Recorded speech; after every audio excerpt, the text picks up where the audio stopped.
एक गांव में एक चुड़ैल का साया था जिससे उस गांव के लोगों की जिंदगी ही बदल गई। आइए देखते हैं कि गांव के लोगों के साथ क्या हुआ था। एक दिन गांव की 3 औरतें, जिनका नाम श्यामा, रूपा और सपना होता है, आपस में बैठकर बातें कर रही होती हैं। अरे रूपा बहन, मैं तुम्हें क्या बताऊं, मेरी सास ने तो मेरा दिमाग खराब कर रखा है। अगर मेरा बस चले तो मैं उसकी जान ही ले लूं। अरे क्या हुआ श्यामा बहन, इतना गुस्से में क्यों हो? शांति मौसी ने क्या कर दिया? हाँ तुम घर में अकेली हो ना, इसीलिए इतने मजे से रहती हो। हमसे पूछो जिनकी सास है, एक तो खाती हैं इतना, रोटी बना बना कर मेरे तो हाथ ही थक जाते हैं, ऊपर से हर काम में कमियां निकालती हैं। सही कह रही हो श्यामा बहन, मेरी कहानी भी कुछ कुछ तुम्हारी तरह ही है। मैं तो जरा सा अपने मर्द के साथ बैठ क्या जाऊं, पता नहीं कहां से बुढ़िया को खबर मिल जाती है, वहीं आकर सर पर खड़ी हो जाती है। हाँ ये तो चिंता की बात है सपना बहन, मौसी को समझाओ, नहीं तो दादी कैसे बनेंगी। रूपा की बात सुनकर तीनों जोर जोर से हंसने लगती हैं। तभी उनकी नजर एक गोलगप्पे वाली पर पड़ती है। गोलगप्पे वाली बहुत ही सुंदर होती है, उसे देखकर तीनों से रहा नहीं जाता और वो तीनों गोलगप्पे वाली के पास चली जाती हैं। अरे तुम तो औरत होकर गोलगप्पे बेच रही हो। ये तो पहली बार देखा है। अरे तो बहन, इसमें बुराई क्या है, कौनो गलत काम थोड़ी ना कर रहे हैं, मेहनत कर रहे हैं। वैसे आप लोग खाओगे गोलगप्पे? बातें तो बहुत अच्छी बनाती हो, चलो देखते हैं गोलगप्पे कैसे हैं। उसके बाद श्यामा और सपना दोनों गोलगप्पे खाने लगती हैं और रूपा वहीं खड़ी हो जाती है। रूपा को ऐसे खड़े देख गोलगप्पे वाली बोलती है, अरे बहन, आप नहीं खा रही गोलगप्पे? क्या हुआ, कहीं आपको अपने फिगर खराब होने का डर लग रहा है क्या? अरे नहीं नहीं, ऐसी बात नहीं है, मैं बस बाहर का सामान कम खाती हूँ और कोई बात नहीं, इन दोनों को खाने दो। श्यामा और सपना गोलगप्पा खाने के बाद बोलती हैं, अरे वाह गोलगप्पे वाली, क्या गोलगप्पे हैं, मुंह से तो स्वाद ही नहीं जा रहा, मजा आ गया। ऐसे गोलगप्पे मैंने जिंदगी में कभी नहीं खाए, तुम तो रोज आया करो, मैं तो रोज ही खाऊंगी। हाँ हाँ हाँ बहन जी, ये भी कहने की बात है, अब तो मैं रोज ही आया करूंगी, नया नया काम जो खोला है। उसके बाद वो गोलगप्पे वाली वहां से चली जाती है और वो तीनों औरतें भी अपने अपने घर चली जाती हैं। अगली सुबह रूपा पानी भरने के लिए कुएं पर जाती है। वहाँ औरतें आपस में बातें कर रही होती हैं। अरे रूपा बहन, पता है तुम्हें श्यामा और सपना कहाँ है? कहाँ है मतलब? अरे अपने घर पर होंगी और कहाँ? आहा, अरे नहीं रूपा बहन, वो दोनों अपने घरों से गायब हैं। कोई कह रहा था कि उनका चक्कर चल रहा था मर्दों के साथ और उन्हीं के साथ घर छोड़कर भाग गई हैं। बेचारे उन दोनों के पति। रूपा को ये बात सुनकर बहुत गुस्सा आता है और वो बोलती है, तुम्हें शर्म आनी चाहिए, औरत होकर औरतों के बारे में ऐसी बातें करते हो। ऐसा कहकर रूपा वहाँ से चली जाती है। शाम को वही गोलगप्पे वाली गांव में फिर से आती है। चीनू और टीनू नाम के 2 मंचुले उसे देखकर बोलते हैं,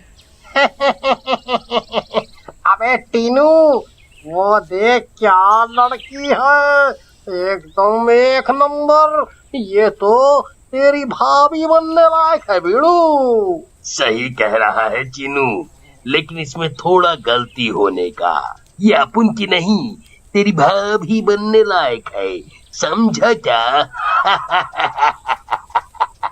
फिर वो दोनों गोलगप्पे वाली के पास जाते हैं और बोलते हैं, ए गोलगप्पे वाली, क्या गोलगप्पे खिलाएगी हम दोनों को? आप दोनों भी कैसी बातें करते हैं, ये गोलगप्पे क्या मैंने पानी भरकर होली में मारने के लिए रखे हैं? आप बहुत मजाक किया हो मेरी तरह। वैसे क्या नाम है आपका? नाम में क्या रखा है साहब, आप गोलगप्पे खाइए ना, अगली बार आऊंगी तो नाम भी पता चल जाएगा।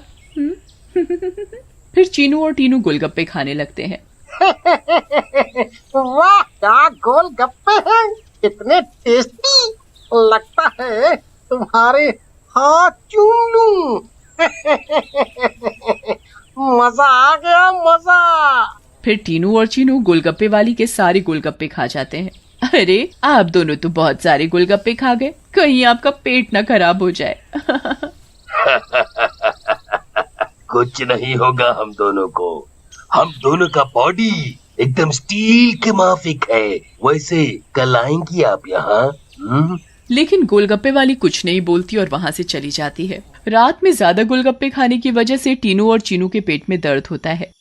हाय रे, मर गया। अरे टीनू भाई, ये लड़के का चक्कर अपन दोनों के लिए भारी पड़ गया रे। बहुत तेज दर्द हो रहा है पेट में।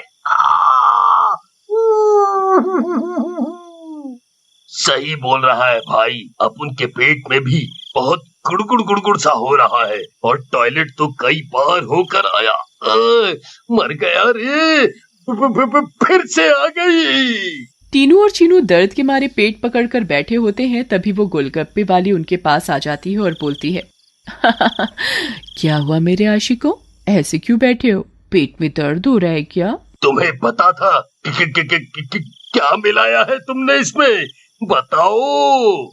लेकिन तभी गोलगप्पे वाली चुड़ैल के रूप में आ जाती है।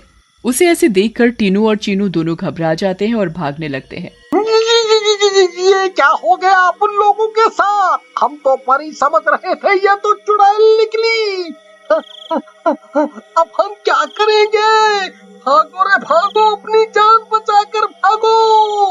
अब हम क्या करेंगे? करेगी तो ये चुड़ैल, अगर हम यहाँ से नहीं भाग पाए, इसलिए भागो यहाँ से। लेकिन चुड़ैल उन दोनों को पकड़ लेती है और मार डालती है और वहाँ से चली जाती है।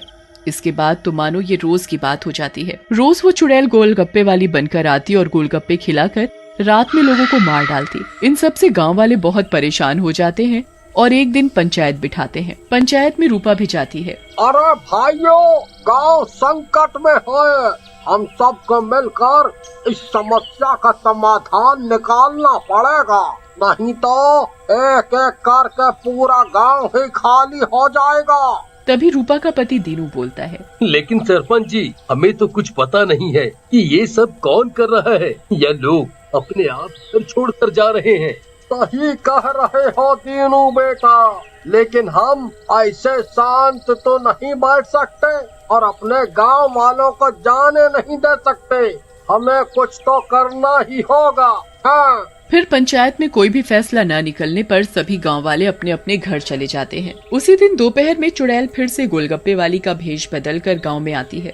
रूपा उसके पास जाती है और बोलती है, अरे गोलगप्पे वाली, जरा गोलगप्पे खिला दे, सुबह से मन खराब हो रहा है, शायद चटपटा खाने से ठीक हो जाए। लेकिन तभी उसकी नजर गोलगप्पे वाली के पैरों पर पड़ती है। गोलगप्पे वाली के पैर उल्टे होते हैं। रूपा ये देखकर समझ जाती है कि हो न हो ये इसी का किया धरा है। रूपा सब समझने के बावजूद गोलगप्पे खाने लगती है और खाकर वहाँ से चली जाती है और दीनू के घर में जाकर सारी बात बताती है, जिसे सुनकर दीनू बोलता है, तुम पागल हो गई हो क्या रूपा?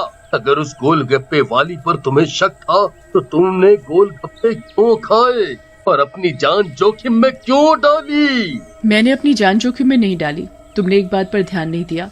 गांव में जितनी भी लाशें मिली हैं वो सिर्फ आदमियों की हैं, एक भी औरत की नहीं है। इसका मतलब ये है कि ये चुड़ैल अभी सिर्फ आदमियों को मार रही है। लेकिन रूपा, फिर भी औरतें तो गायब हो रही हैं और वो चुड़ैल निकली तो तुम उसका मुकाबला कैसे करोगी?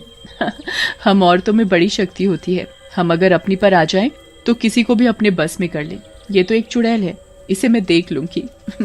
तुम चिंता मत करो। फिर रूपा और दीनू अपने कमरे में सो जाते हैं, लेकिन रूपा की चिंता में दीनू को नींद नहीं आती और वो आंख बंद करके लेटा रहता है।